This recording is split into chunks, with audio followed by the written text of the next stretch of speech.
গোরখপুরে ঘটে গেল এক চাঞ্চল্যকর ঘটনা, যেখানে ভেজ খাবারে নন ভেজে হাড় পাওয়ার নাটক করে রক্ষা পেতে চাইল বেকসুর একদল যুবকেরা।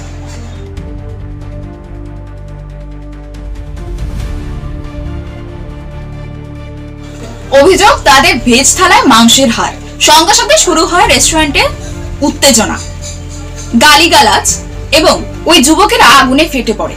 ম্যানেজারের গলা ধরে চেঁচামেচি। ঘটনাটি সামনে আসতেই লোকজনের ভিড় জমায়েত হয়। রেস্টুরেন্টের কর্তৃপক্ষ বিষয়টি জেনে গুরুত্ব সহকারে পুলিশের হাতে তুলে দেয়।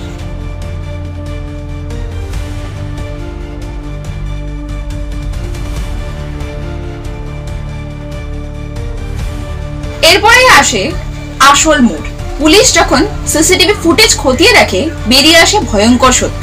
সিসিটিভি ফুটেজে দেখা যাচ্ছে তাদের মধ্যে একজন পকেট থেকে একটি হাড় বের করে নিজের প্লেটে রাখে, তারপর সেই হাড়টি এক টেবিল থেকে আরেক টেবিলে ঘোরে।